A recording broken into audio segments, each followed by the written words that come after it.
talking real loud, spreading no light, trying to bring me down. Enemies lurking, but I won't back away. Got a vision in my mind, I'm here to stay. Got my crew beside me, we rise like a tide. When the storm gets rough, we ain't gonna hide. Propaganda swirling, but it won't touch me. Only love around, that's how it's gonna be. Keep moving forward, never looking back. The truth's in the power, it's an unstoppable track. In the city lights where dreams collide, we hustle through the night, fire in our stride. Whispers in the dark can't dim my glow. With rhythm in my soul, I'm ready for the show. We break the chains, rewrite the rules in this concrete jungle where nobody's fools. Unity sings louder than the lies they scheme. In the heart of the struggle, we dare to dream. It's the one and only queen of receipts, the dropping gems in these YouTube streets. The lawyer Royce, nowhere to go.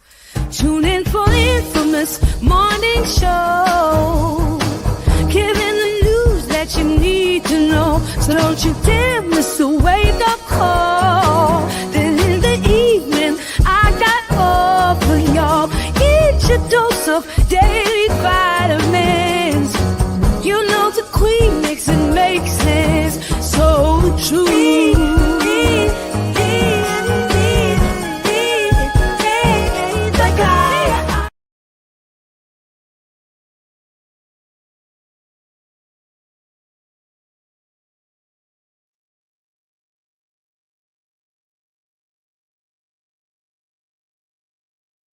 It's the one and only queen of receipts, the dropping gems in these YouTube streets. The lawyer Royce, nowhere to go.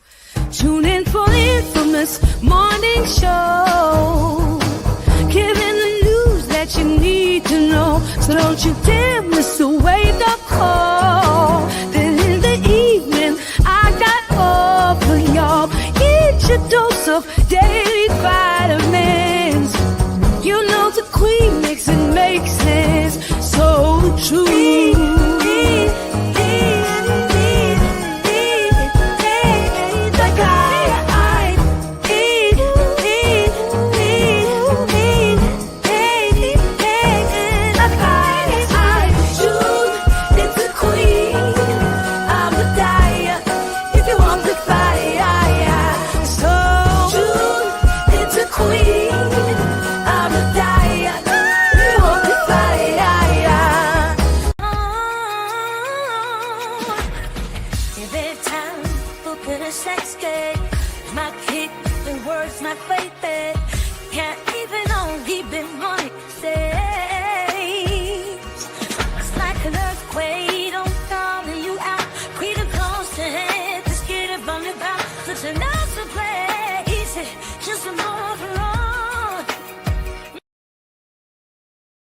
All right. Hello, everyone. Thanks for tuning back in once again to the original Queen Ahmadiyyah Shakur show.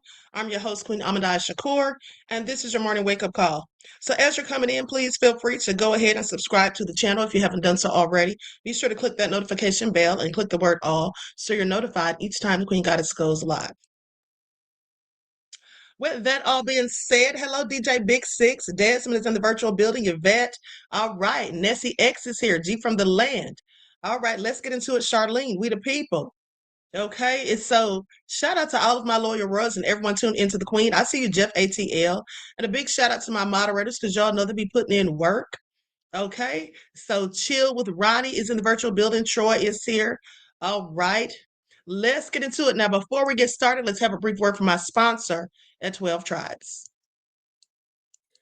Do not buy 12 Tribes on Earth hair growth oil and hair magic elixir unless you want super healthy, gorgeous hair that grows. They have a whole line of amazing hair growth products, including hair growth leave-in conditioner spray, hair growth shampoo, hair growth spray, and hair growth butter. I'm starting to sense a theme here.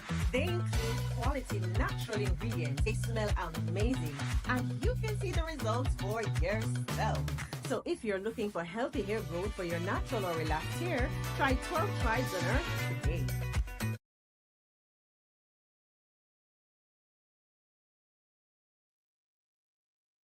Okay, so don't forget you can purchase 12 Tribes hair oil at Etsy.com. Just look for Lisa Crafts. You can also find it at Walmart.com. And don't forget that she sells beard oil. Okay, so without further ado, let's get into it because things are heating up with this battle between Candace Owens and Erika Kirk, okay, and TPUSA. So as you all remember, just a few days ago, I reported to you that Candace had this man by the name of Mitch who claims that he saw Erika Kirk with this man, okay, at Fort Huachuca, and this was September the 8th. Just a couple of days before Charlie Kirk was assassinated. Well, so when this all came out, I found it interesting that TPUSA and Erika Kirk seem to be trying to frantically find some sort of, way to debunk this story, to make it look as though Mitch is not being truthful. And they went and dug up some dirt on him and basically said that he was abusive in a past relationship. Oh, this man's got all these abuse allegations or whatever. And I'm sorry, but what does that have to do with the price of tea in China? I mean, if he has abuse allegations that are actual and factual, well, that's not good, okay? Because abuse is never good, is it? But the bottom line is, what does that have to do with what he claims that he saw? I find it all very interesting because if it was all lies and BS or he was spreading misinformation, why would they be so concerned and trying so dastardly to, so desperately to debunk this man and also to start a whole smear campaign on him? Now, you could say the man was mistaken. You could even say he was lying if that were true. If the things that he said were not true. You could say that, but why do you need to start a whole smear campaign? To me, that's just gaslighting and deflecting to get people more so talking about his past than what he says that he saw. Okay? I find it also interesting. But what's even funnier than all of this is the fact that they tried to produce receipts. They thought they were going to just come up with this alibi to prove that Erika was not where she was supposed to be. But first of all, in their haste to debunk what Mitch said, they used the wrong date. They said September the 9th, and then they start talking about what she was doing on September the 9th. But the fact of the matter is, Mitch says that he saw her with this other man on September the 8th. Okay, so I'm sorry. They must be a bit confused. So let's go to the receipts that they thought they had, which only further proved, sadly for them, what Candace and Mitch have been saying. Now, what I like about this whole thing is I don't give a darn about Erika Kirk, Charlie Kirk, or Candace Owens. But what I find interesting and so funny for me is the fact that I told you all, I have been telling you all that I love when I see the snakes fighting amongst themselves, where they're all going to war with each other, when there's a whole lot of infighting and they're being divisive amongst themselves, while constantly accusing the left of spewing divisiveness. But what's interesting is just sitting here looking at Candace, or shall I say Candace Owens, watching how she single-handedly is dividing the right. Have y'all noticed? She's dividing the right, and I love it. Okay? This Black woman whom they use to push their nefarious agendas. Sorry, I don't know who this is. Okay, let me just turn that off. But I find it all very interesting. Okay, so now let's go to this post. Likes up, everyone, please like and share. Also, don't forget to double check and make sure you're still subscribed, especially if you have not been receiving your notifications. Okay, so let's talk about this post here. Now, this is a post from Candace. It says, Erika Kirk's Fort Huachuca alibi. Andrew Colvin is live texting with a YouTuber offering proof that Erika wasn't at some fort. He shares Erika's metadata, claiming she had dinner with Charlie Kirk and therefore could not have been at Fort Huachuca, which is interesting. Okay, now only problem, it's her metadata and schedule for September the 9th. Andrew is being intentionally obtuse. He clearly understands the allegation made is that she was seen on September the 8th. Why the intentional disinformation? You see, because they don't have an alibi for September the 8th, and this is just my opinion. And so since they didn't have any excuse for where she was on September the 8th, they just inserted September the 9th, I guess, maybe hoping that people wouldn't notice the difference in the date. But anyway, that didn't work. So anyway, goes on to say, also, why not just simply text it to me rather than a random YouTuber?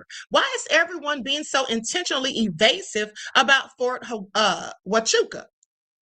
Now, with that all being said, here is this picture of Erika Kirk supposedly sending the information. Now, here's the thing about that. First off, we're going to go to this video that Candace posted. Okay, and then I'm going to show you some close-ups of what exactly they thought were their receipts that were going to debunk what Mitch said. Okay, so now here's what it says. Okay, Candace responds to the Mitch Snopes level fake debunking and exposes Erika Kirk and TPUSA as the mastermind behind all these attacks. Candace just made a video responding to the noise and torched the entire coordinated hit job. Now, Andrew Colbert, a TPUSA spokesman, got caught red-handed live texting alibis for Erika Kirk to YouTubers midstream while they were supposedly exposing Mitch as an abuser. So it's so funny because their whole plan totally backfired and they're looking real stupid. How's PR going to clean this up? Okay, because they were supposed to be exposing Mitch, calling him an abuser, starting this whole smear campaign, but instead exposed themselves and Erika Kirk. Now, the alibi. Okay, a photo claiming Erika was with Charlie on September the 9th.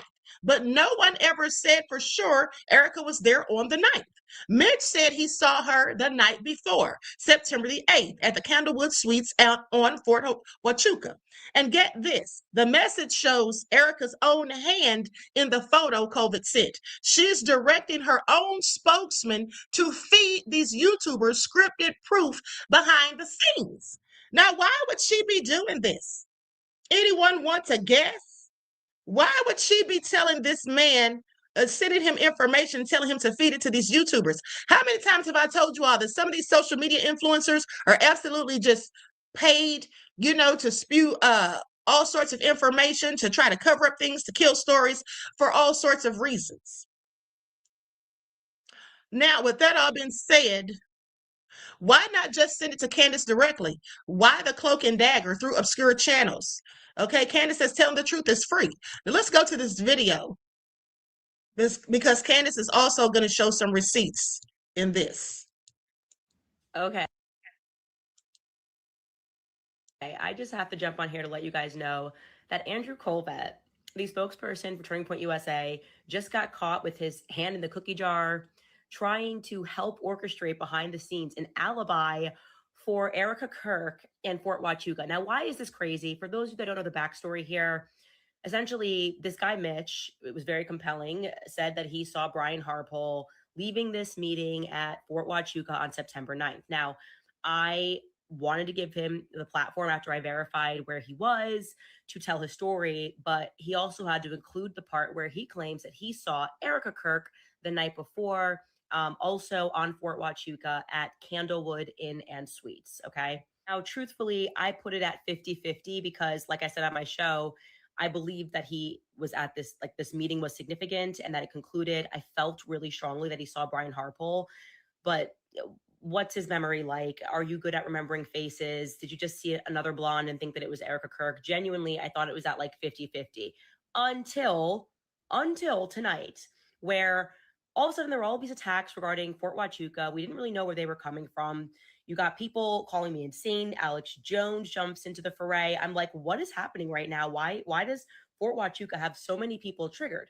Well, there were these YouTubers, Paramount Tactical is one of them, who was basically teasing, like, we're going to take down Mitch and show you guys that he's not a credible witness by going back and going through the files of his marriages and ex-relationships and to show you that he's an abuser. And this is going to be the end of Candace Owens' career. Like, totally weird. Like, I never told my followers that they should go marry Mitch. I have no idea what he was doing 20 years ago in a relationship.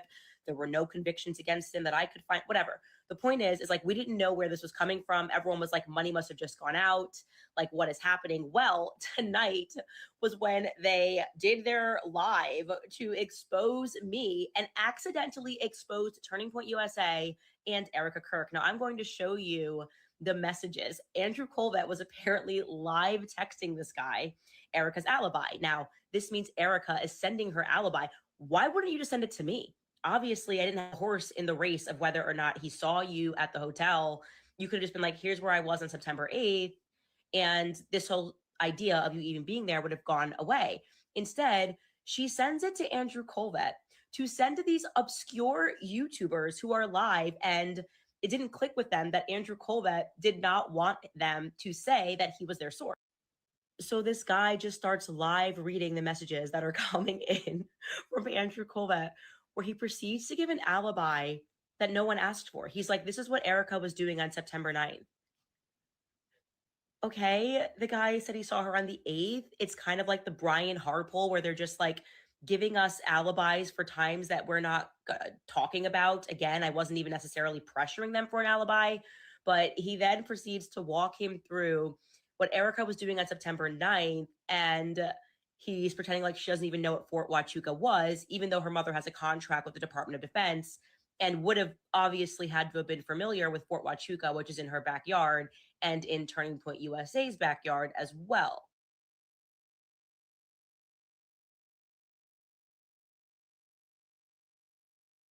Now, this is the text message. It says, but it's worth saying, LOL. Erika wasn't in some fort in Tucson.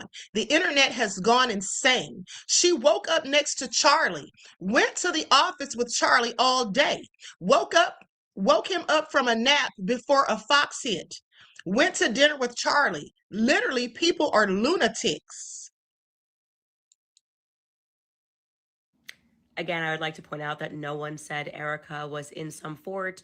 No one said she was in Tucson, and no one said that they saw her on September 9th anyway. What's interesting is that in that text message, it says that she woke up next to Charlie, but at another time, she said something about Charlie sleeping on the couch or something about him being in another room. Like they didn't even sleep together that day. So why is she now saying in this text, they're saying that she woke up next to Charlie? And why would you need to include that in there anyway, that she woke up next to Charlie? But anyway, let's continue. So I don't know what this is.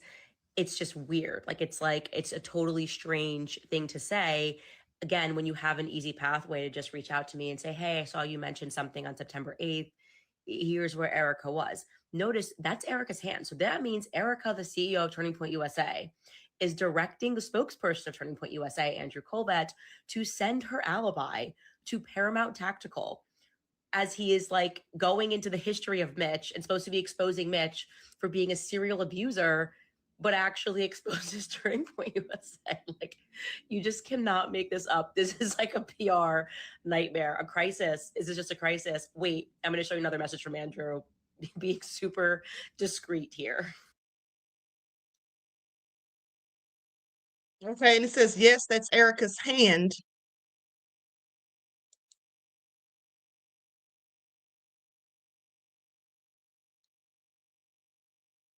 Okay, so right here it says, went to dinner with Charlie. Literally, people are lunatics. And at the bottom, it says, proof she was with her kids at 8:33 a.m.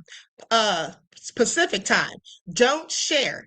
Taking them for a walk before going into the office. And there's a picture of the kids, but what's interesting is this child right here, the male child, if this is supposed to be her and Charlie's kids, this male child looks very big to be like less than 2 years old, because I think that he's supposed to be like what, 1?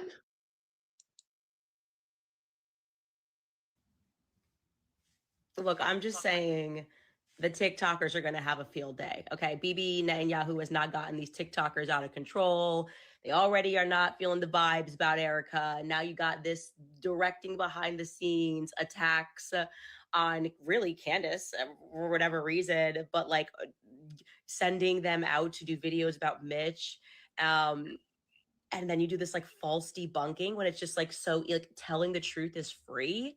Like, if you could just be like, here you go, it's going to lead people to ask questions. And it's probably the opposite thing is going to happen, where people are going to wonder if Mitch's memory was correct. And he did see Erika at Fort Huachuca on September 8th in the evening as Charlie Kirk was touching down from Tokyo into Los Angeles. So I'm just saying, this is a PR nightmare. This is just Turning Point.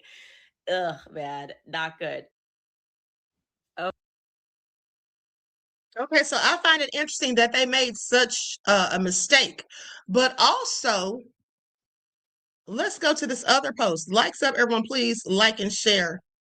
Thank you in advance.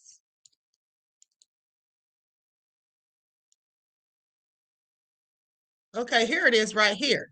Now, Claims right on Candace here, Owens, do you know what they were supposed to, they went and dug up.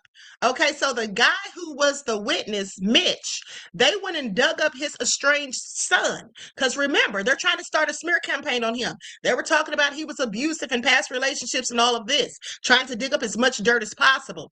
Now, they went and dug up his estranged son, who has not spoken to him in literally 20 years. Okay, it says epic fail. YouTuber Gary Melton's gotcha interview with Mitch's estranged son was epically backfired. His own expose confirms Mitch's story is real. So just imagine this man trying to debunk the whistleblower, the insider who gave Candace that information, the witness, and then his son confirms his story, the son that he brought on to make him look bad. Okay, so Gary brings on Mitch's estranged son, hasn't spoken in 20 years, thinking he's dropping a bomb to discredit the whistleblower. Gary says, I don't even know if this police report is real. Okay, so let's just go to what they say. Now listen to this, because again, this man's father, Mitch, says that he saw Brian Harple and Erika Kirk at Fort Huachuca on September the 8th.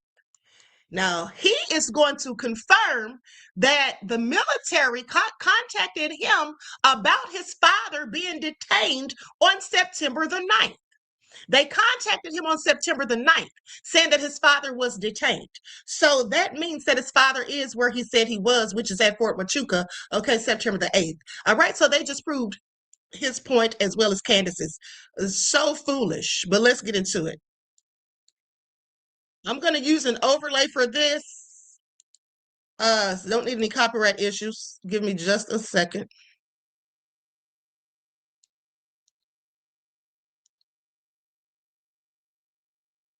You're a veteran, and I don't know. Have you watched his claims on Candace Owens? Do you know what he's talking about? I watched some of them very briefly. I can only stomach so much of that bullshit. They're not going to let him go into anywhere ops center or anything like that.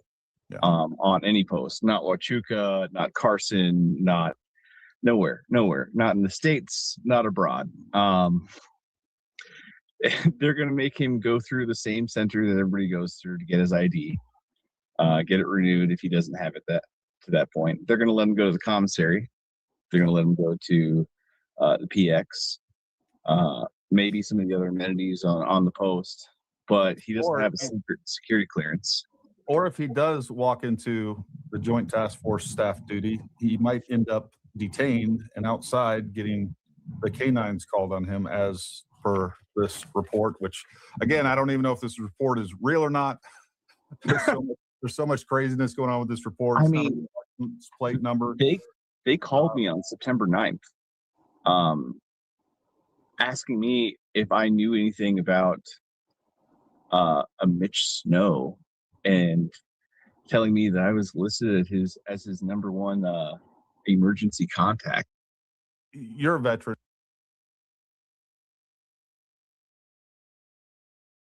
Okay, so you all heard that. He said that they contacted him on September the 9th, asking if he knew Mitch Snow because he was listed as the emergency contact. Okay? So pretty much confirming that the man was where he said he was, okay? And that more likely than not, that is absolutely who he saw was Erika Kirk. But also, Erika Kirk's been caught in a whole bunch of lies here lately. Okay, she's been caught in a whole bunch of lies, quite frankly. And we're going to get into some of it. Why would she lie? Why would she lie about her dating? What's that all about?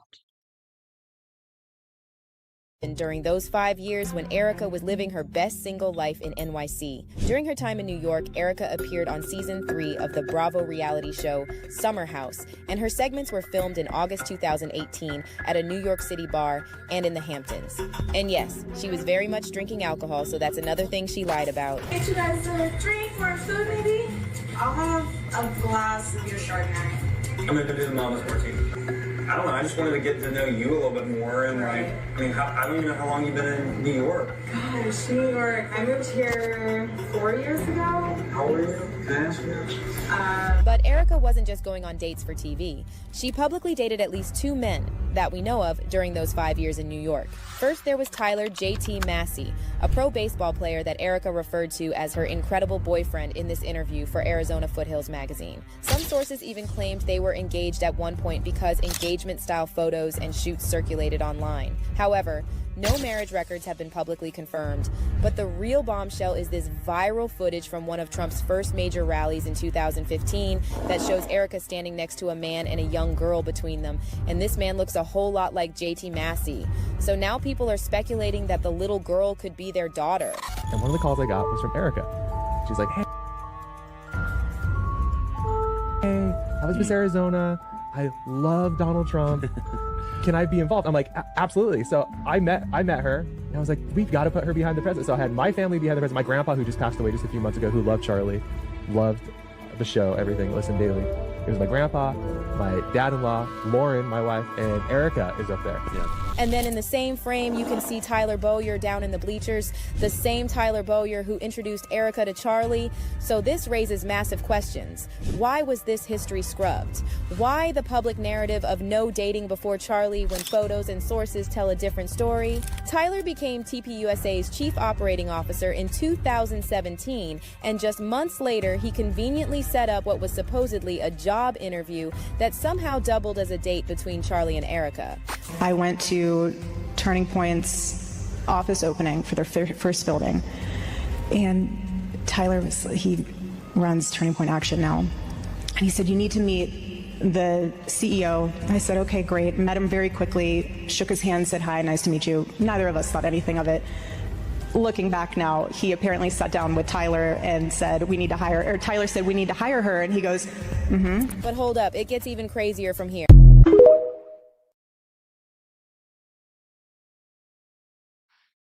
Okay, so I find that very interesting. Why would they lie and act like she didn't date anybody before Charlie? What's the point of that? Also, the guy, her ex-boyfriend is now, she's promoted him at Turning Point USA. I find that interesting.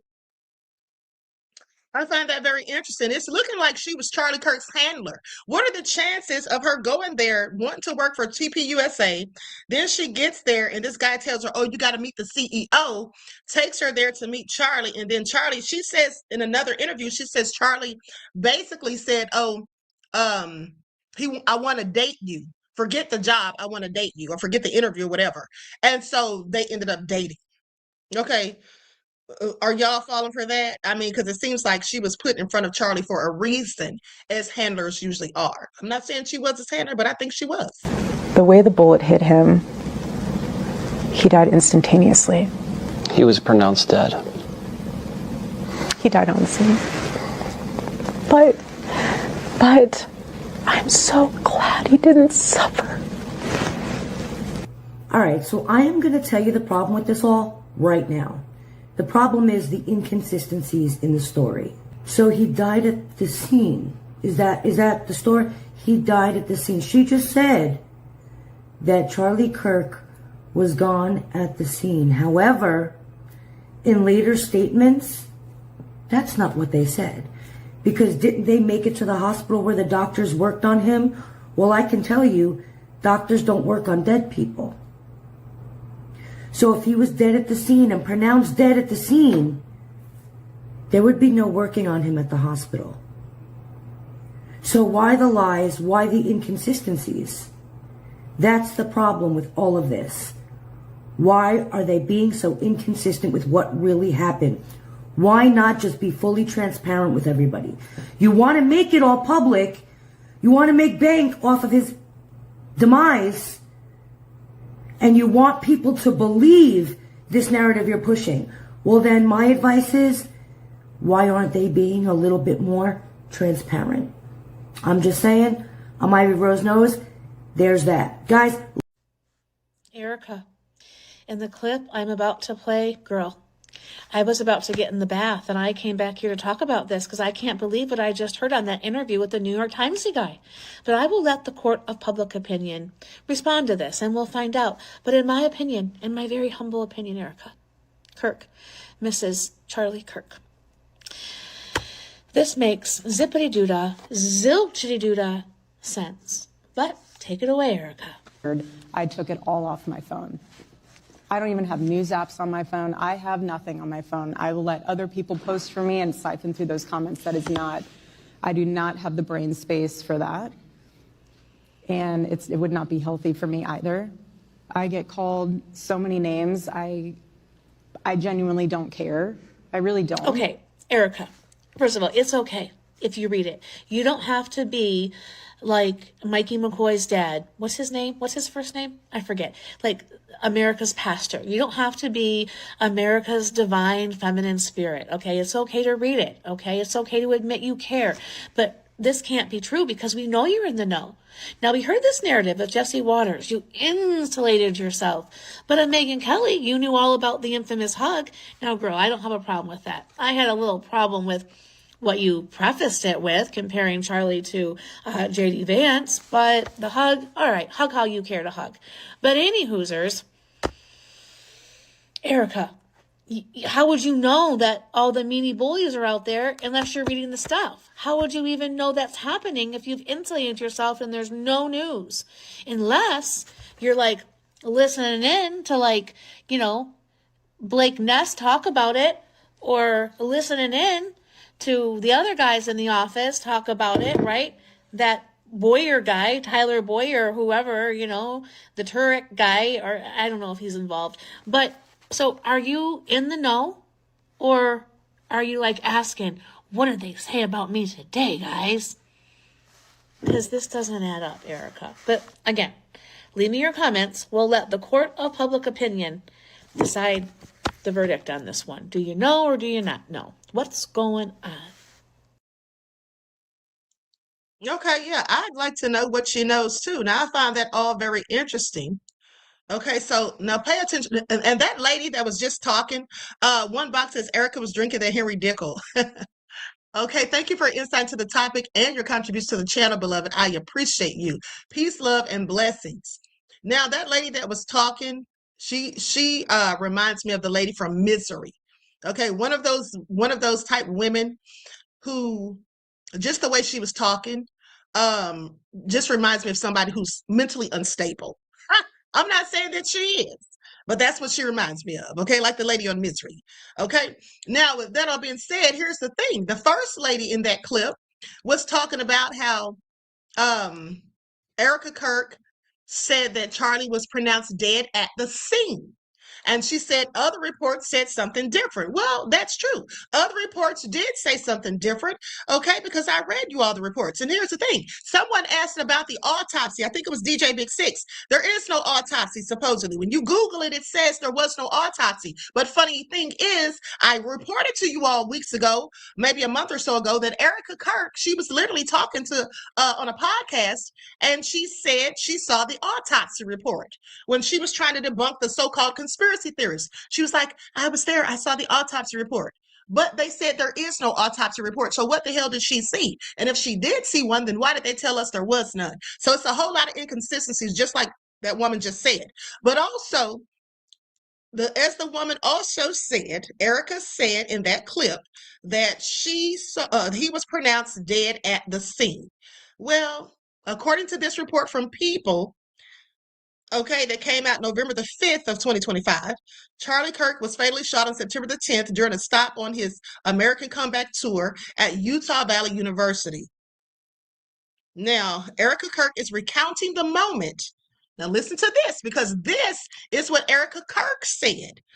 Okay, they're printing her words. All right. So with that all being said, hold on, let me stop this share so I can share this on the screen. I'm going to put this on the screen so you all can see for yourselves. Now, Erika Kirk is recounting the moment she saw her husband, Charlie Kirk, in the hospital right after he was shot, but she said that he was pronounced dead on the scene. Nearly 2 months after Charlie's assassination, during the first stop of his American comeback tour in Orem, Utah, Erika opened up about the surreal moments following the shooting in an interview with Fox News' Jesse Waters that will air in full. Okay, let's get past all that. When we walked into that room, he had this smirk on his face. Erika said, dabbing tears from her eyes. Well, she's always dabbing her eyes, but never do I see any tears. Okay, that smirk to me is that look of, you thought you could stop what I've built. You thought you could end this vision, this movement, this revival. You thought you could do that by murdering me. You got my body. You didn't get my soul. This is all what she says that had the look on his face, that showed from the look on his face with a smirk. Okay, now with that all being said,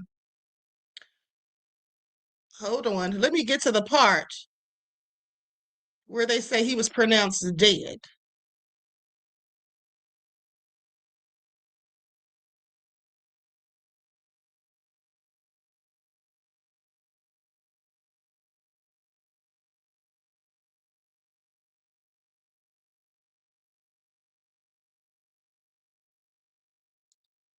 Okay, Erika grew emotional as she described what her husband looked like while lying in the hospital.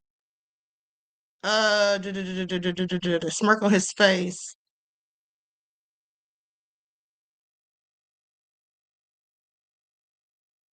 Okay, this is not the right article. Clearly, there was one that specifically said he was in critical condition.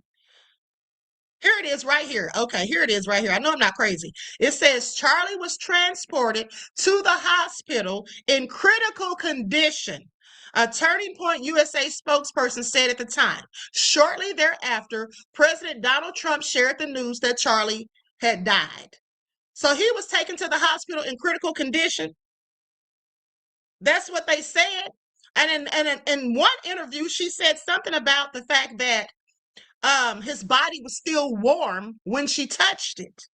Okay, so why is the story changing? Like, this doesn't make any sense whatsoever unless there's a cover up and somebody's got something to hide. Why would you be lying about certain little details? Okay, about there being an autopsy or not, about him being dead at the scene or at the hospital. Why would these stories not be adding up? Measurement says, my sister wants to know the brand of mascara because it's diabolical, all that crying. I know, like, the mascara is never even dripping. That's because there's no tears, beloved. Okay, none whatsoever. Thank you for your insight into the topic and your contribution to the channel. I appreciate you. Peace, love, and blessings. Okay, so with that all being said, narratives are clearly being painted and pushed. Okay? DJ Big Six said, screenshot all the receipts because the narrative will change. Exactly. That Crazy Beach Era said, all that fakery. Yes. Okay, absolutely. Okay, but let's keep going. Let's keep going because Candace also dropped some more receipts. And also, did you all know she just did an interview? Erika Kirk did an interview. Let's go to that real quick before I get into the rest of this. Okay, she did an interview last night, or it was either last night or the day before. I saw it.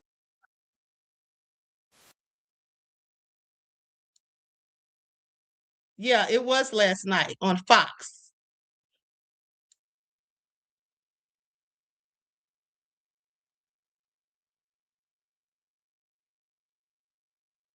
Okay, hold on. I'm going to start around the 14-minute mark.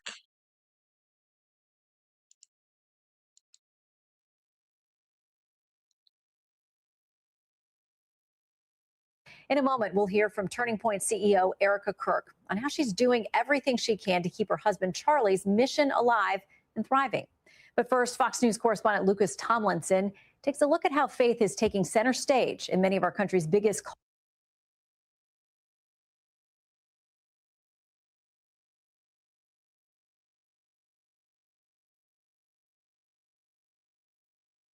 love to be able to get off this hamster wheel and do that. And he outlines that in the book about how it's not just physically resting, but it's really a soul rest. It is. Spending time with the Lord, regenerating there. And he really challenges people in the book. And I loved your forward where you talk about the tyranny of distraction, because we all deal with that. And I think that noise only just gets louder and louder. The more we have technology, the more that we have people in our ear. So a radical step for him to say, like, nope, as busy as I am, I'm going to shut this down for 24 hours and refocus. And you can make it different every time. But the one thing I looked forward to the most on those days where Charlie honored the Sabbath was the note that he would write to me. And that was powerful. And he would always say, how can I serve you? How can I be a better husband? Because I was saying the same thing. It wasn't just one way. We both knew that in order to make our marriage the most amazing covenant that it was always asking one another, how can we improve? How can we be better? How can we serve one another? Because your marriage came first, then your kids. So when you put the kids. Now, she says the marriage came first, then the kids. Well, literally it did. They got married first and then they had kids. But did their marriage come first to Charlie, or did the kids? Because there is a time, there's footage of Charlie specifically talking about, or there's a message where Charlie was saying that the kids, he basically named the kids first and then family, and didn't say her specifically. Okay, which I thought was interesting. Didn't say anything about the wife specifically. In front of your marriage, that's where some issues start. But Charlie and I always put each other first. I mean, obviously you put God first, you understand my sentiment, but he was very good about, in those letters at the end, he would always say, how can I serve you? How can I be a better husband? And it's funny because I never actually took him up on that. I never said, because he was just always so good. What do you say to people who don't get faith in marriage or religion in marriage, or that the biblical guide, where I find people will have misperceptions about submission and about a wife and what women are expected to do if they don't fully understand the scriptures, Ephesians 5, and all of those things that give guidance to the husband and the wife? Ephesians 5 is beautiful. Submission's not a dirty word. It's a reflection of the bride of Christ. I was blessed to be able to submit to Charlie, and it wasn't a weakness. Okay, I cannot. She said she was the guardian of the home and he provided for the household, not the guardian. Okay, I want y'all to pay attention. This lady is so fake. I mean, it's like she's just playing a role at this point. Someone said in the chat that she reminded them of those the Caucasian women from the stories back in the day, like Days of Our Lives and all that. Yeah, that's exactly who she reminds me of. And her acting is equally as bad. Okay, her acting is equally as bad. Okay, please pay attention. Now let's go to this next clip. Okay, where they say today Candace Owens informs us that Erika Kirk is Jewish. Okay, who knew? This was confirmed by her cousin Nicole Rothstein.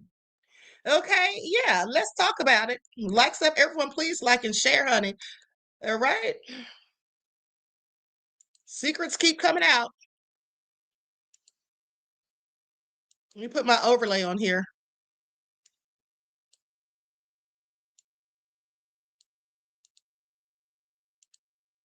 By how close she is with her cousin, this Nicole Rothstein, who defends her in the comments currently, by the way, and says, you know, Erika, people were asking why it seems like now there's this bend towards Israel. And Nicole Rothstein was like, I'm her cousin. She's half Jewish. I did not genuinely, I did know that she was part Jewish. I don't know about any of this at all, but it is interesting that they had a relationship, and I don't know why that's being wiped from the memory. There's nothing wrong with having a relationship before you find love of your life at all. And so I'm hopeful that we can get some answers. And that's why I asked them publicly. When I can't get answers privately, I ask them publicly. Do you want to know why? Because I have a right to ask questions. And like I said, I don't like the way Ben is signaling that he doesn't want people looking into Erika. Okay. And when people start looking in, they then find that a Daily Wire employee dated her. So that seems interesting, to say the very least. And we should figure out, you know, what's actually going on.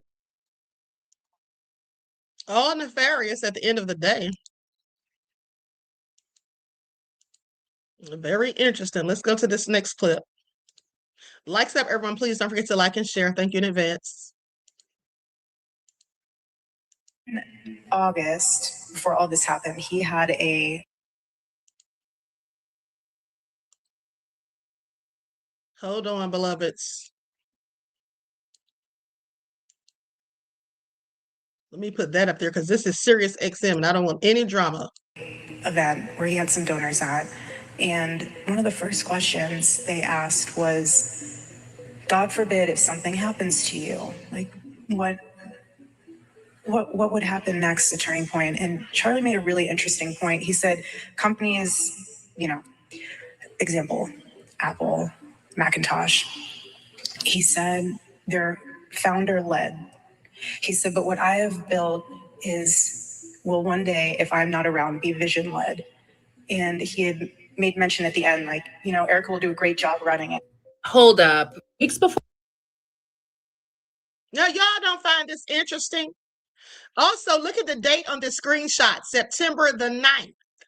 Okay, just to remind you all, this is the so-called receipts that she was sending for that YouTuber to show.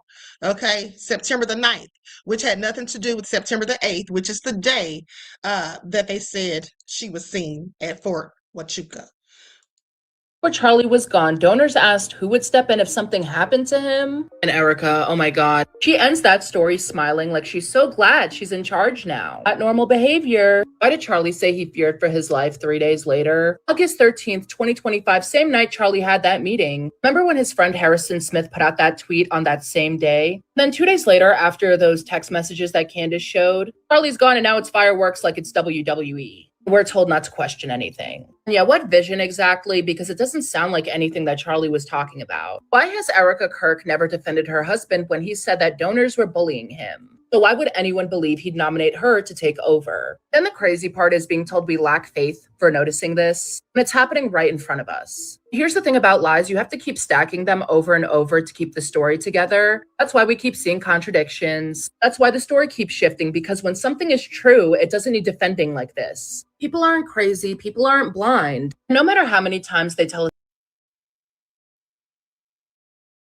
Okay, absolutely true. Okay, absolutely true. When you keep telling lies and you have to tell one lie to cover for the other and so on and so forth, then you will get confused at some point and the story will become inconsistent.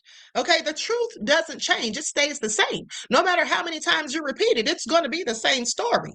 Okay, but the lies, okay, they'll start to confuse you. Now, with that all being said, let's go to this next clip where Erika says that her husband, Charlie Kirk, was never threatened, even though Charlie Kirk supposedly said that he was being threatened. And I find it interesting also from that video we just watched that they were asking Charlie Kirk about what would happen if anything, God forbid, happened to him right before something happened to him. Okay, I find that very interesting and clearly suspicious.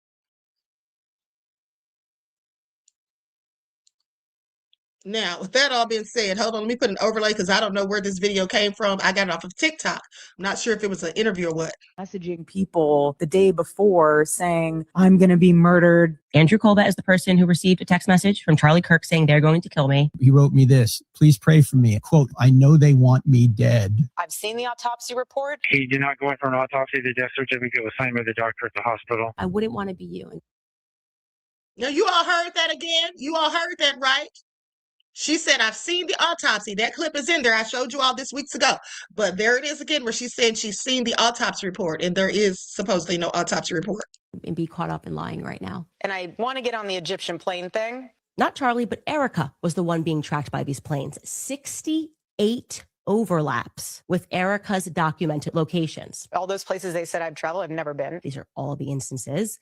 You really think I'm going to be on an Egyptian plane while I am wanting to be with my In-N-Out burger and my chocolate milkshake? No. Oh, Erika Kirk shuts down.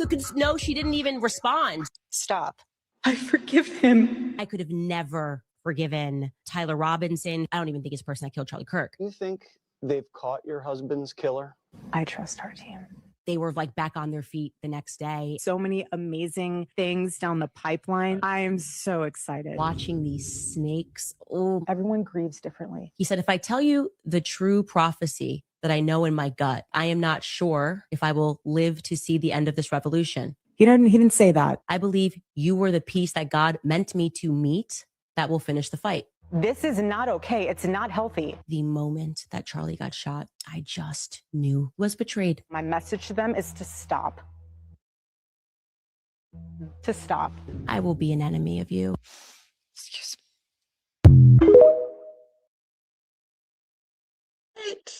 Complete theatrics, okay? Complete theatrics. She's putting on the waterworks. I don't believe a thing that woman says. She is just a liar who lies. And it's so interesting to see how all of this stuff is just coming out. Oh, I love you. I love you. I love you. I know. Now, you all remember this cringe scene, okay? You all remember this cringe scene when she showed Charlie's dead body laid up there in the casket? And by the way, they reported that he was cremated, okay? Measurement said, Queen told y'all, pay attention to what they are doing. These people are demonic. Absolutely, beloved. They certainly are. And here's the thing. She wants to have private matters and not answer certain questions about Charlie. But girl, you showed his dead body on live with you kissing all over his hands and all that. Okay, why did you need to even show that? Okay, that was just so crazy to me. I love you. I love you.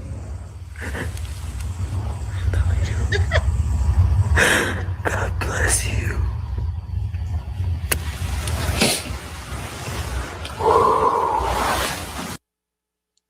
That is an incredibly personal and an incredibly intimate moment that you invited the public into. Okay. There was no reason to do that outside of wanting to share something that was very private with the public. And now you fast forward 3 months removed and it's why does the public want to know where he's buried? It doesn't work like that. You have to make a decision. I want this always to be private or I want this always to be public. That's my personal feedback there. Later on in this same interview, she launches into a strong defense of Turning Point USA employees who have, just as a matter of fact, told many lies, many inconsistencies. These are verifiable. So they are currently lying to the public, or they have lied to the public, but she is going to deliver quite an impassioned defense regarding these particular individuals and the organization as a whole. Take a look. Mm-hmm. This is all just cringeworthy. Metro Man says, stop. Give me privacy. Can I have one thing? Next time, get the camera and record and upload me kissing his fake hand, okay?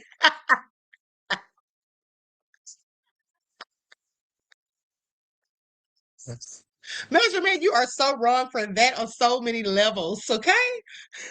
Thank you for your insight into the topic and your contribution. Your contribution to the channel, beloved. I appreciate you. Peace, love, and blessings. Measurement said this is like a Tubi soap opera. It certainly is. Okay? It absolutely is. Now, Candace Owens breaking news from 22 hours ago about Erika Kirk. Let's go to the footage.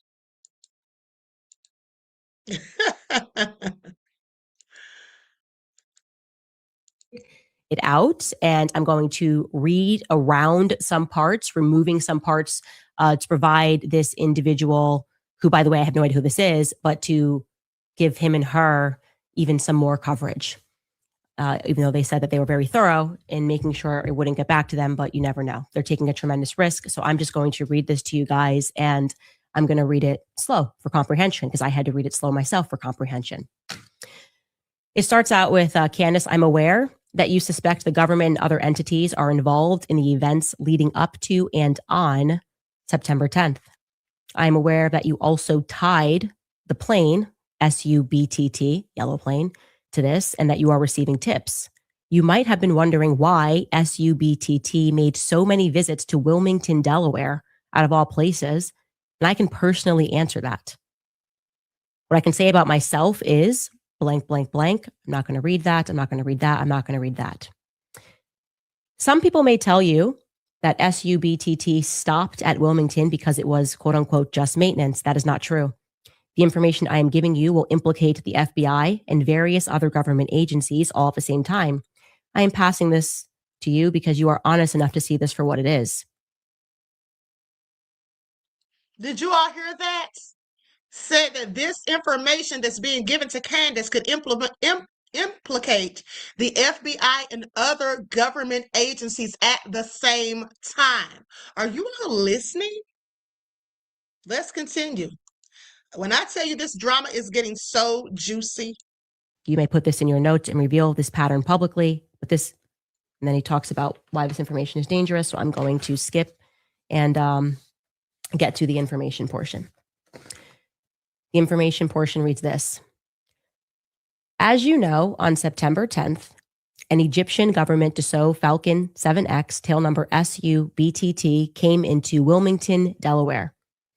I tried to pull non-public movement data, and it came up empty. For me, this means that the arrival was processed under a diplomatic and dignitary category, which would not show up in the usual places. That in and of itself wouldn't be odd if we were talking about Andrews or Dulles airports. It's odd at Wilmington. You can't verify this next piece directly, but I can independently. I can confirm that blank uses vehicles which often leave and enter that airport when they do covert handoffs. Now, I have no affiliation with SU-BTT, nor am I an operator anywhere near Egypt or its planes, but I do know that only federal vehicles are allowed access to private gates housing government planes. Because of this, I can guarantee you that the vehicles affiliated with this workspace arrived and left inside the same window as SU-BTT. Government vehicles either pick up, monitor, or escort every government plane that lands. I've printed it out and I'm going to read. This is all nefarious, and I wish I knew who is giving her this information. Let's go to the next clip. Likes up, everyone, please. Don't forget to like and share.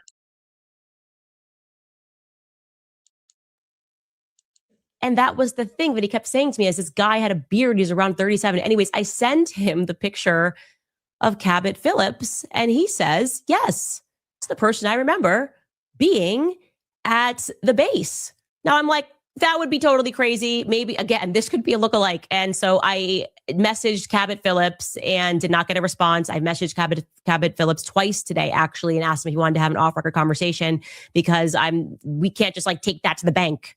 Like I said, I am terrible with faces. So if I saw Cabot Phillips, I had to just from memory, there's like 30,000 other people I would say it was definitely him too. And I can't trust Mitch's vision on this, but it at least is compelling. And I was like, let me do some basic fact checks here. What do I even know about this guy, Cabot Phillips? And I know that he does the morning wire up at Daily Wire. And I checked and he's missing from the morning wire. He doesn't do it daily, but he does it enough times that I noticed that he is missing from September 4th to the September 10th on that show. And so I am looking to see, just debunk or like remove him from the picture. And maybe to get a clearer understanding that maybe, Mitch thinks he remembers things. I mean, he's super detail oriented, like telling me what kind of watch the person was wearing, because he was like, I was going to go up to him and I was going to say something. And there could be a full case of Mitch misremembering, but I didn't give him the context. I didn't say this is Erika's ex-boyfriend from 2017. And I just found that to be interesting. And yeah, so I don't know what the reason would be to say that you didn't date someone. You did. And I don't understand it. I genuinely don't understand that at all. And the internet did pull this up, which I think we can show that, yes, we're that couple who gets painting lessons together. There's a lot of social media activity between her and his family, and a beard. And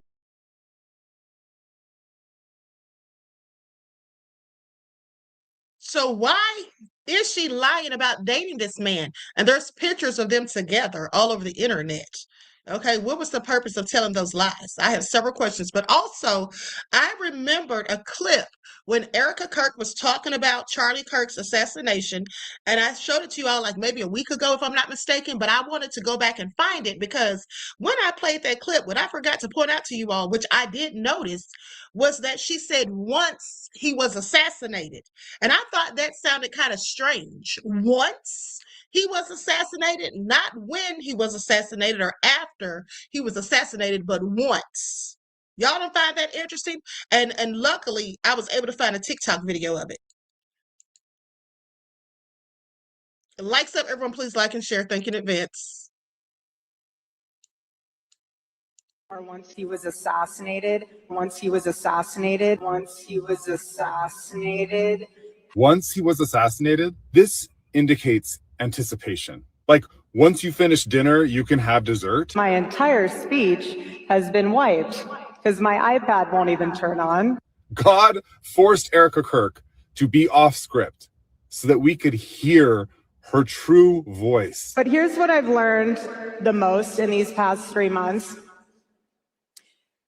is that my husband, he deeply mattered on a multitude of levels, so much so that it proved even more once he was assassinated how much of a peacemaker he was. This is coming from her mind. She was in anticipation of this event.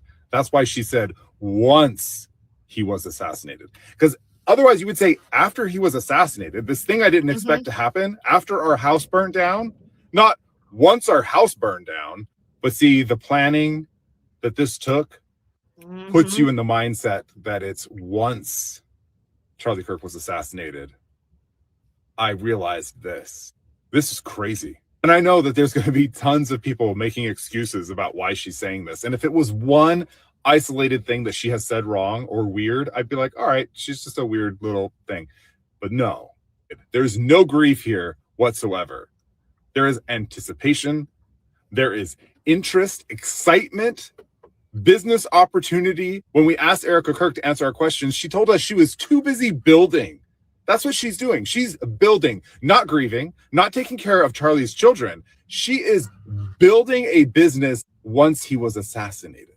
I say Egypt and my iPad turns on.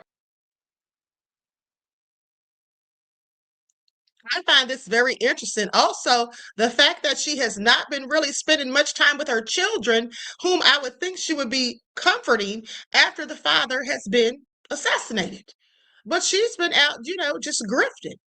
Okay, Measure Man said, remember DT had a Gatsby, okay, and her great-great-uncle was known as a Gatsby, was Jewish, mob boss Rothstein, aunt worked for Gio Versace, suspect. Yeah, I didn't know that, but it's some very interesting stuff that has come out about her family. Okay, very interesting things indeed. Thank you for your insight into the topic, beloved, and your contribution to the channel. Peace, love, and blessings. I appreciate you. Now, Erika Kirk's viral interview about what happened to Charlie Kirk.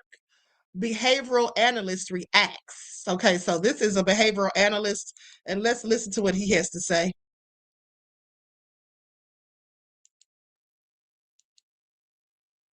You were actually a Mossad agent sitting in front of me, and you were Charlie's hand. Hold on, let me get my overlay. Let me get an overlay up here.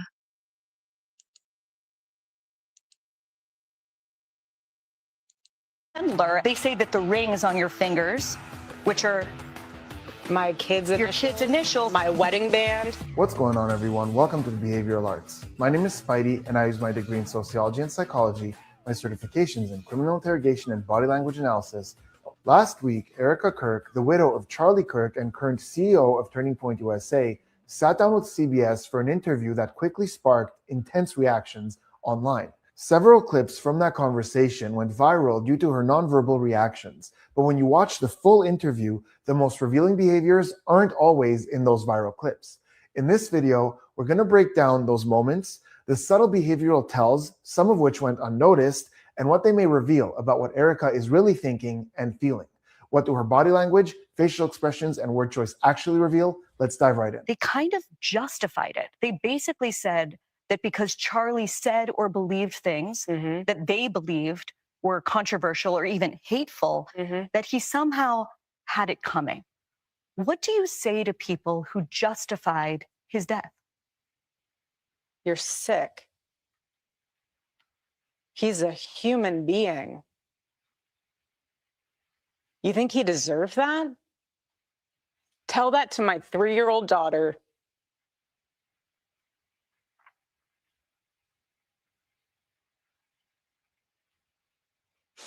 Excuse me. You want to watch in high res the video of my husband being murdered and laugh and say he deserves it? Okay, so quite a lot going on there, and a rapid succession of behavioral tells, including numerous universal emotions.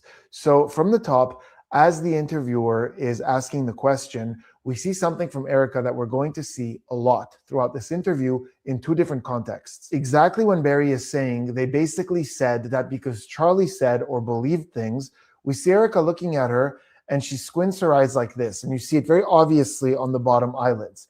Now, this is a gesture that we see very often in day-to-day interactions in an exchange of information. So whether I'm imparting wisdom on someone and explaining something, or someone's explaining something to me and I squint as I listen to them, the likely reason for this is because when we try to see something more clearly, we squint the eyes. So subconsciously, we also do it when we're trying to understand something clearly or explain something clearly, which is why we often see it when someone says, does that make sense? We see that squint accompany that sentence. Now, in Erika's case, it gets interesting because she definitely uses it when she's giving advice or imparting wisdom on someone who asked a question. We saw this again and again throughout this interview.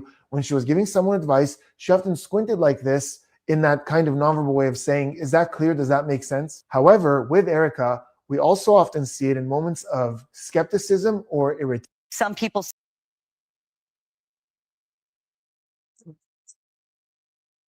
When she said, some people say you're actually a Mossad agent sitting in front of me, I could not contain myself. Now, one box says, Queen, let's hunt it down. Okay, I have a perspective on Erika. She is intimidated by conspirators, so she is saying whatever. Unfortunately, saying something to the public and keeping the heat off the conspirators. Well, she went off script because her laptop or her tablet didn't pull up what she needed, so she had to just speak freehand, freestyle basically, and that's where she messes up because when you go off script, that's when the lies start to unravel. Okay, that's when the lies start to unravel and you start telling on yourself. And then also, a lot of this seems to be karma for me, as far as I'm concerned, because TPUSA tried to have a whole smear campaign against the guy who's the witness, Mitch, and then trying to debunk what Candace is saying, and then they end up debunking themselves. Okay, they end up exposing themselves and Erika Kirk, which I find very interesting. Okay, this is not looking good for them at all. Thank you for your insight to the topic and your contribution to the channel, beloved. Peace, love, and blessings. But here is the agenda. Because Erika Kirk came out and said what their agenda was. She basically said that they want to make sure that J.D. Vance is number 48. She endorsed J.D. Vance. Okay, and let's talk about it. Let's talk about it. Okay, Erika Kirk backs J.D. Vance's potential 2028 presidential bid. Let me share this on the screen.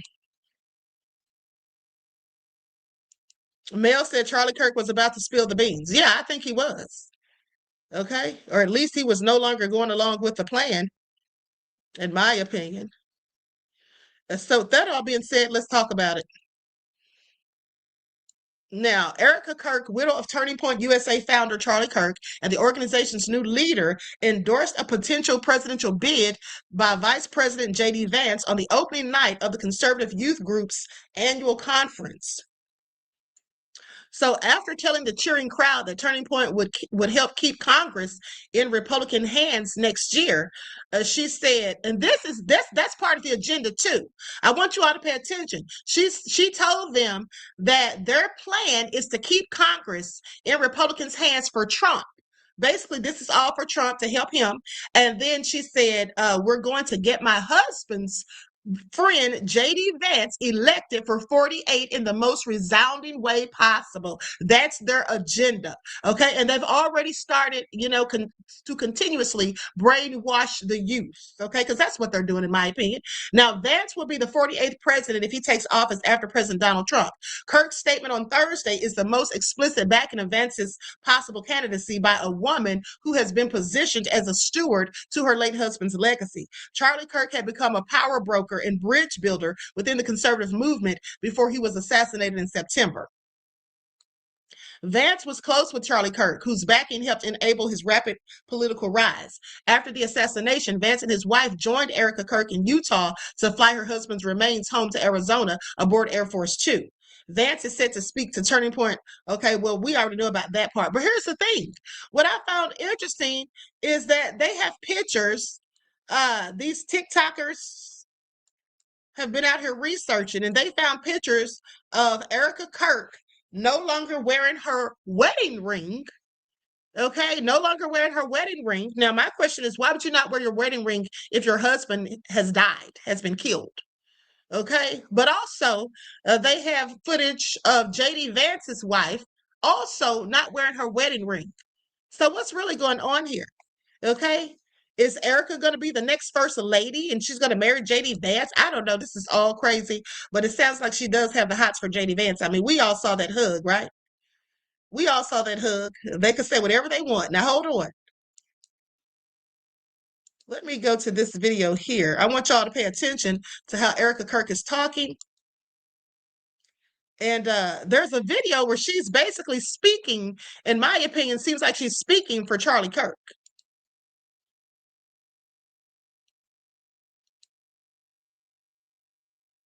Milgram is the father of Sarah Milgram. Sarah was fatally shot last May outside the Capitol Jewish Museum in Washington, D.C., alongside Yaron Lashinsky, her boyfriend.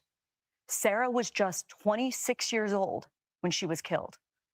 Bob, thank you so much for being here. Thank you, Barry. Hello, Erika. Just as our family could not anticipate the pain we've been going through following the murder of our daughter, Sarah, there is no way I can understand the pain that you and your children are going through as a result of Charlie's tragic death. Our daughter was killed because of anti-Semitism, hate against Jews, and hate against the Jewish homeland, Israel.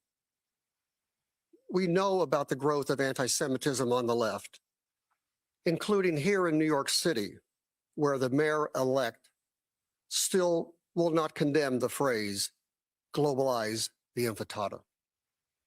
What I want you to address is growing anti-Semitism on the right, including Holocaust denial, anti-Zionism, and the normalizing of centuries-old conspiracy theories about Jews.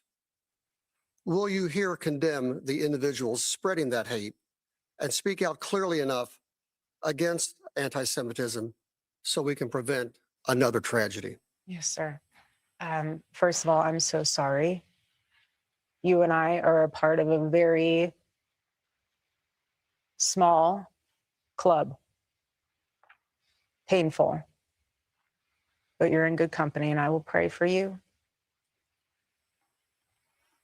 It sucks, doesn't it?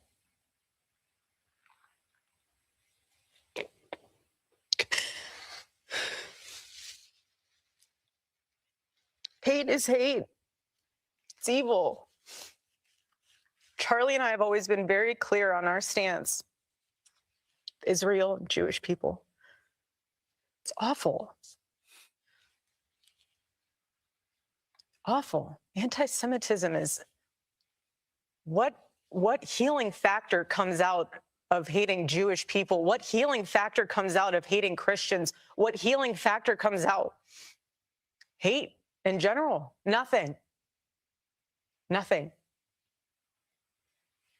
Charlie always would say very clearly, Jew hate was brain rot. He would always say it.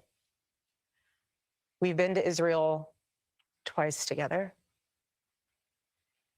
And to be able to walk in the place where our Lord walked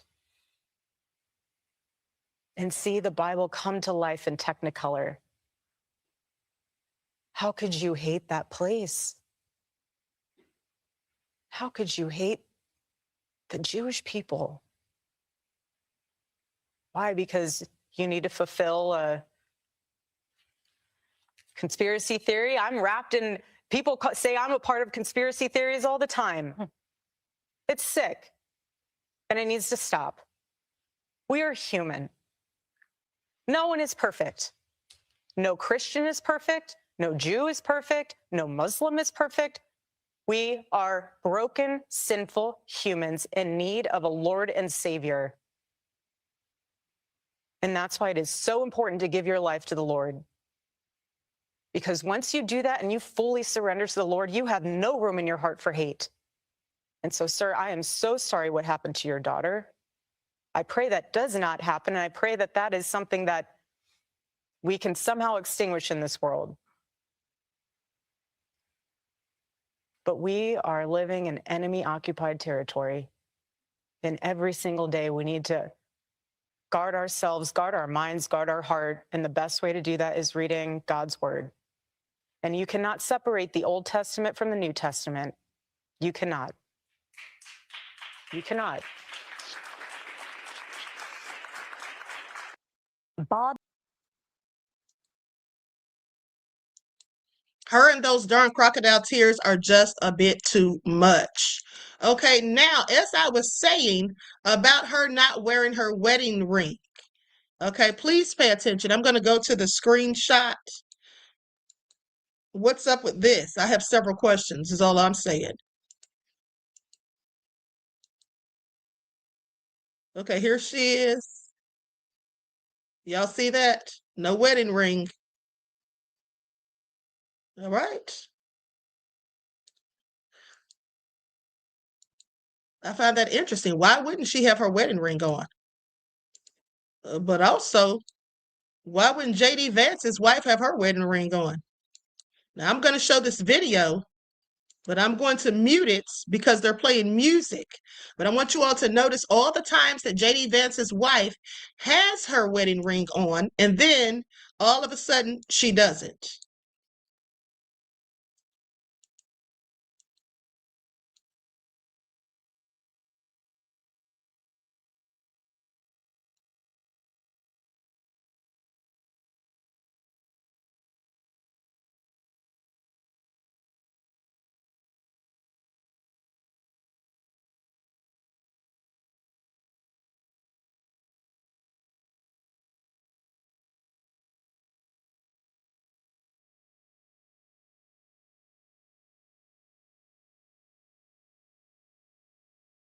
Okay, so Usha Vance is no longer wearing her wedding ring, or at least that day she didn't have it on. I find it interesting, and Erika Kirk also. Okay, let's go to this next clip. One box said, y'all got Jesus.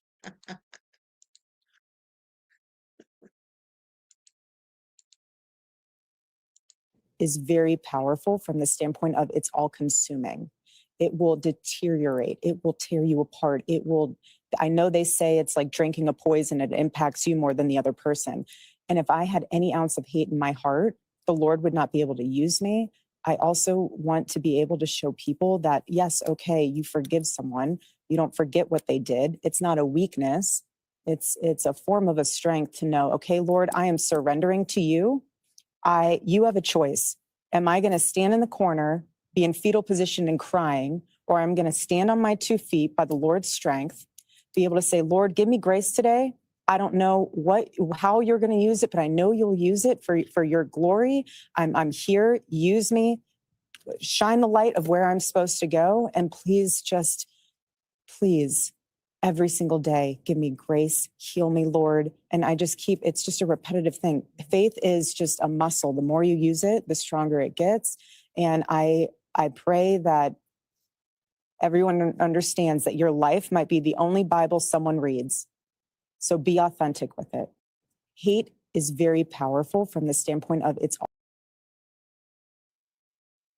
Now, what I found interesting is that she said, be authentic. Be authentic, which is the last thing it seems like she's being to me. It seems like she's being very fake. The whole crocodile tears, wiping away tears that don't exist, and all of that. Okay, saying that her husband was not threatened before he passed, when clearly others say differently.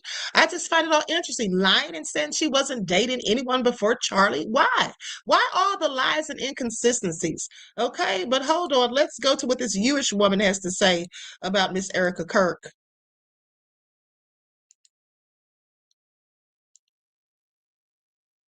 By now, the very viral clip of Erika Kirk talking about her deceased husband, Charlie, and his celebration of the Jewish Sabbath. That's right. Her devout Christian husband apparently used to like to open his junk drawer and wish her a Shabbat Shalom. I can tell you, having been raised Jewish, that is the traditional greeting on the Jewish Sabbath. So why is Erika Kirk saying that that was a greeting that her husband used on the Jewish Sabbath? Is that true? Now, here's the thing. What I will say is some Christians do honor the Sabbath, okay? Specifically Seventh-day Adventists. So he could have absolutely, in my opinion, honored the Sabbath. But what I find interesting is, would he actually be speaking Hebrew as a greeting? And didn't Erika Kirk say that he would always say Shabbat Shalom, that when that's how he would greet her? Okay, and the way she said it, I took it that he would use that not on more days than the Sabbath. That's what it sounded like, if memory serves me correct. Is it not true? I mean, both ways really beg the question of what on earth was going on there. That's what we really want to know. The entire situation from the day of his death has been nothing but confusion. And I, for one, would really like some answers.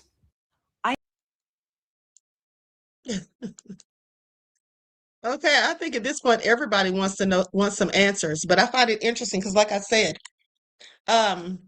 Charlie Kirk was speaking Hebrew on a regular.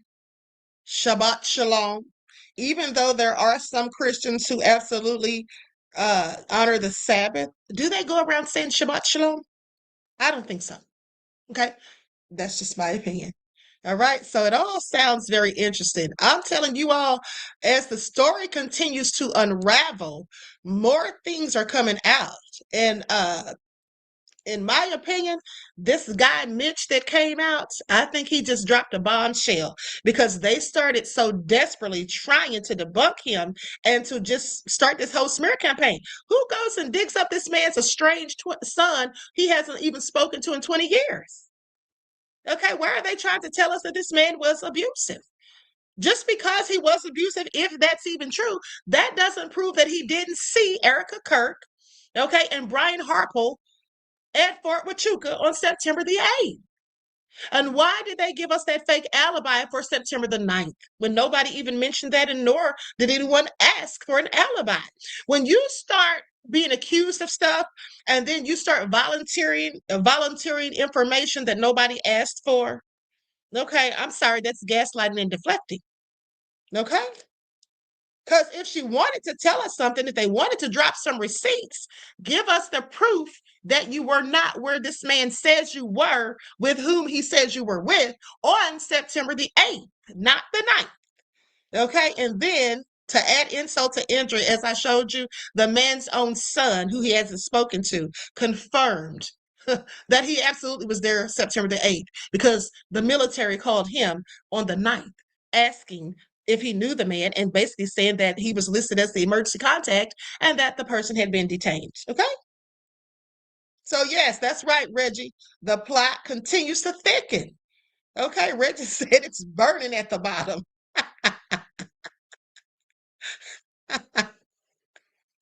Okay, absolutely.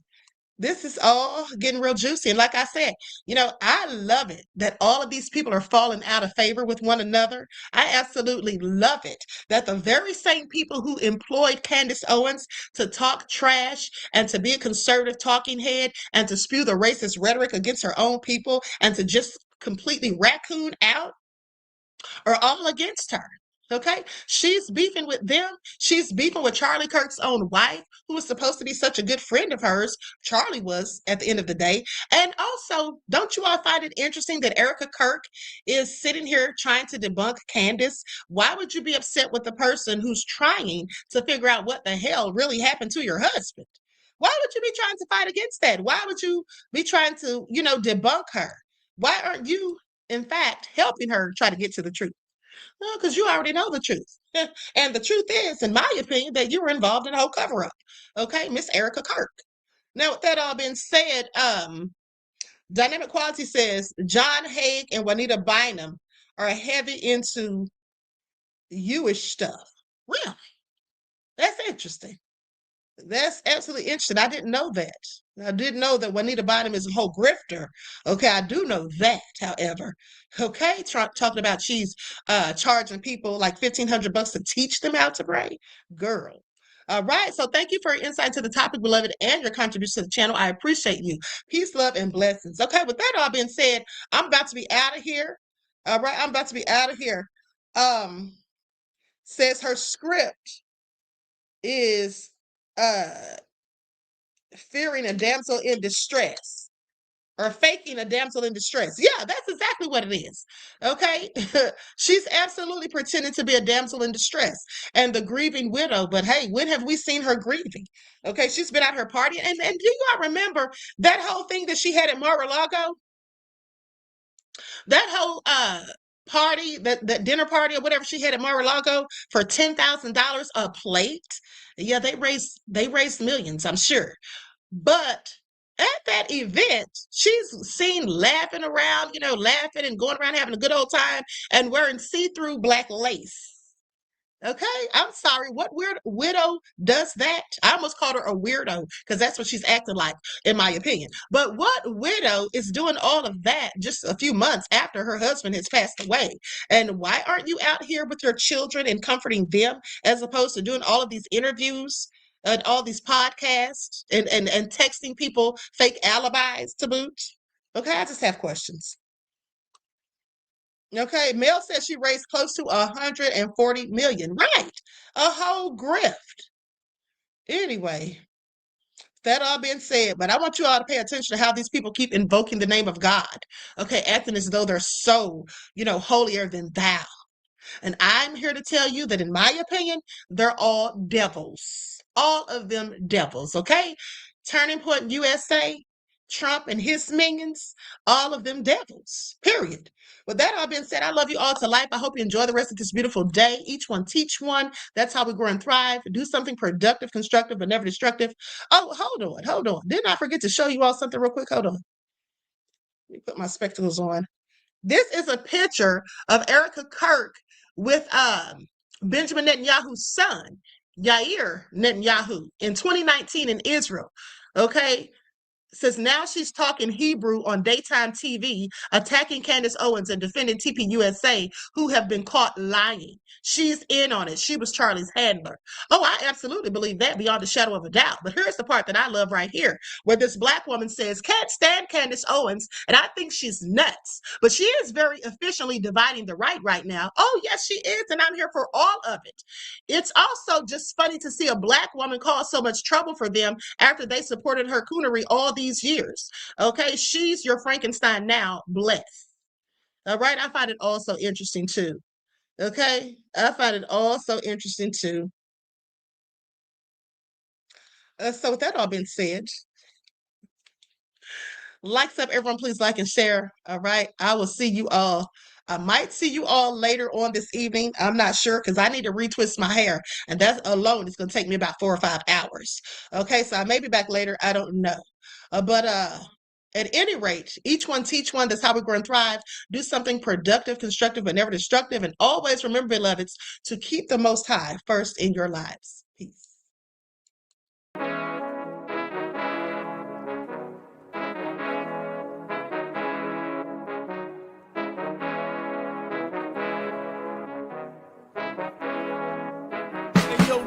Hit him with that flavor. All in my skin, God all in my blood, kings all in my circle. You touch one of mine and you're done. They show no love for the queen.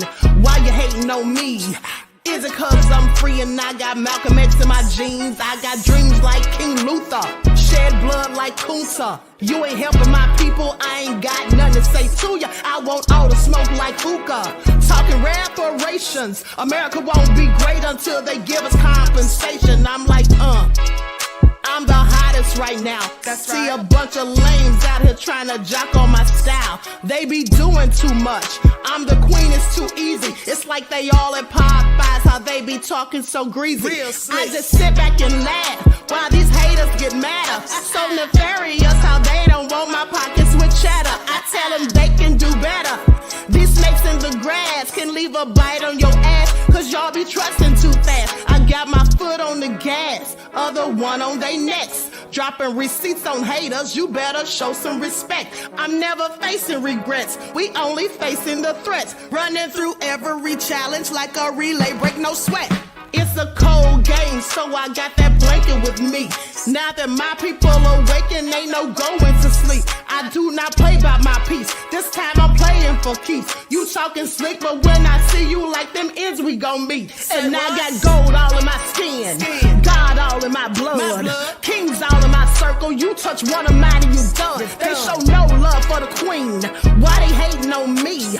Is it cause I'm free and I got Malcolm X in my jeans and I got gold all in my skin, God all in my blood, kings all in my circle. You touch one of mine and you done. They show no love for the queen. Why they hating on me? Is it cause I'm free and I got Malcolm X in my jeans and I got